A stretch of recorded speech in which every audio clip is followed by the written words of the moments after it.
Be honest. How many years of your life have you wasted waiting for the perfect moment to act?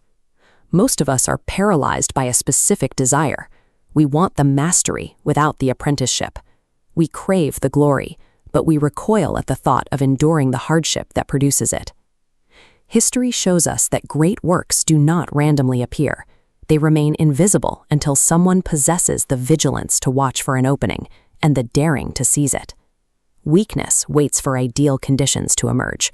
Strength looks at the present reality and manufactures them. The perfect moment is a myth designed to comfort the inactive.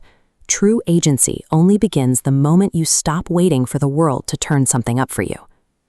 In the winter of 1800, Napoleon's army faced a collapse. To save a starving, besieged force in Genoa, he had to reach Italy immediately. Standing in his way were the Alps, a lethal, vertical wall where no army had ever dared to pass. Rival empires laughed. Even Napoleon's engineers hesitated, reporting that a crossing was only barely within the limits of possibility. For most commanders, an insurmountable obstacle is the ultimate exit strategy, a valid excuse to justify retreat and accept defeat. Society's definition of impossible is rarely an absolute physical law.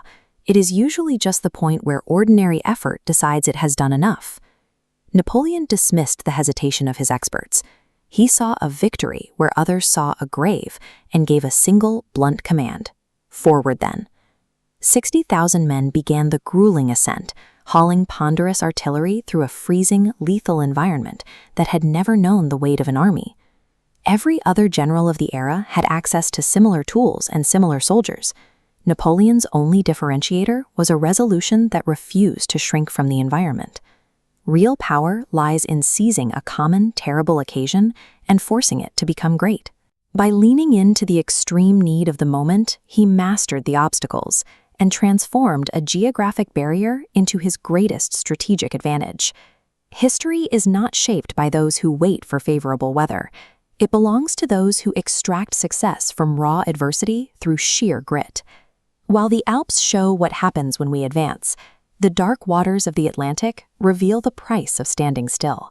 In 1857, the steamer Central America lay crippled in a midnight storm, taking on water with hundreds of souls on board.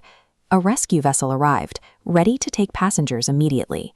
But Captain Herndon, hoping for better conditions, shouted back, "Lay by me till morning." In less than 2 hours, long before the sun could rise, the ship slipped beneath the waves. The captain, the crew, and the passengers were lost to the deep.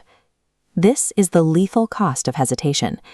The most hollow sound in the world is the unceasing moan of "would that I had." Indecision is a passive choice to fail. The universe will not pause its destructive forces to accommodate your comfort.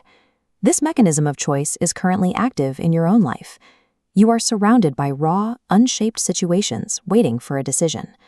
A grueling exam or a failing business venture offers the same type of friction Napoleon found in the mountains. These moments serve as the raw material of progress, if you have the will to use them. In the classical world, opportunity was depicted with hair in the front, but bald in the back. You can grab it as it approaches, but once it passes the threshold, it becomes instantly uncatchable. Many of us pray for ideal conditions while ignoring the fact that we were already born with the faculties, the intellect, and the strength required to act. Destroy the illusion of tomorrow. Step out of the shadows and violently forge your own opportunity today.